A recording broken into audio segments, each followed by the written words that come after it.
வணக்கம்.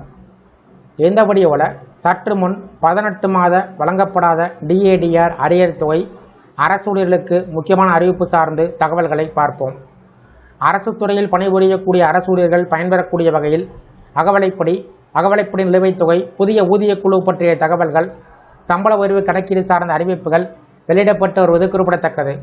கோவிட்-19 பெருந்தொற்று காலத்தில் 2020 ஜனவரி முதல் 2021 ஜூன் வரை மத்திய அரசு ஊழியர்கள் மற்றும் ஓய்வூதியர்களுக்கான அகவலைப்படி DA, அகவலை நிவாரணம் DR உயர்வுகள் நிறுத்தி வைக்கப்பட்டது. இதனால் உருவான 18 மாத DA அரியர் தொகையை வழங்க வேண்டும் என்ற கோரிக்கை பல ஆண்டுகளாக தொடர்ந்து எழுந்து வருகிறது.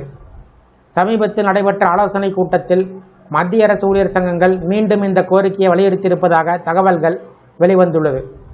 மேலும் 8வது மத்திய ஊதிய குழுவை முன்னிட்டு டெல்லி மற்றும் பிற மாநிலத்தில் கூடுதல் ஆலோசனை கூட்டங்கள் நடத்தப்பட இருப்பதாகவும் கூறப்பட்டுள்ளது. நீண்ட நாட்களாக நிலுவையில் உள்ள DA அரியர் தொகை குறித்து மீண்டும் எதிர்பார்ப்புகள் அதிகரித்திருக்கிறது.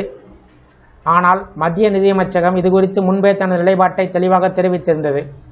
2020ஆம் ஆண்டு வெளியிடப்பட்ட அறிவிப்பில் கொரோனா கால நெருக்கடியால் ஏற்பட்ட பொருளாதார சுமையை கருத்தில் கொண்டு 2020 ஜனவரி 1, ஜூலை 1, 2021 ஜனவரி 1 ஆகிய தேதியில் வழங்கப்பட வேண்டிய DA மற்றும் DR உயர்வுகள் வழங்கப்பட மாட்டாது என்று கூறப்பட்டது. பின்பு 2021 ஜூலை முதல் DA மீண்டும் அமல்படுத்தப்பட்டாலும் 18 மாத காலத்திற்கான நிலுவைத் தொகைகள் பின்னோக்கி வழங்கப்பட மாட்டாது என்றும் அரசு தெளிவுபடுத்தியது. இதனால் அரசு ஊழியர்கள் மற்றும் ஓய்வூதியரிடம் அதிருப்தி நீடித்து வருகிறது.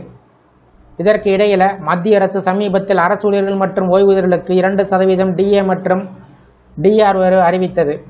பிரதமர் நரேந்திர மோடி தலைமையில் நடைபெற்ற அமைச்சரவைக் கூட்டத்தில் எடுக்கப்பட்ட இந்த முடிவின்படி DA விகிதம் 58%இலிருந்து 60% உயர்த்தப்பட்டுள்ளது. இந்த உயர்வுகள் 2026 ஜனவரி 1 முதல் அமலுக்கு வரும் என்று தெரிவிக்கப்பட்டுள்ளது. இதன் மூலம் சுமார் 50.46 லட்சம் அரசு ஊழியர்களும் 68.2 லட்சம் ஓய்வூதியர்களும் பயன்பெற உள்ளார்கள்.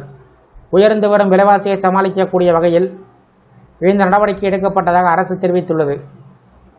தற்போதைய சூழ்நிலையை பார்த்தால் 18 மாத DA அரியர் தொகை உடனடியாக வழங்கப்படும் என்ற அதிகாரப்பூர்வ அறிவிப்பு இன்னும் வெளிவரவில்லை.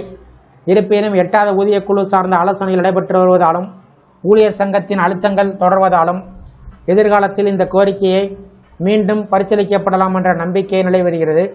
எனவே மத்திய அரசு ஊழியர்களும் ஓய்வூதியர்களும் தற்போது அரசுடைய அடுத்த கட்ட அறிவிப்பை அவருடன் எதிர்நோக்கி காத்திருக்கிறார்கள்.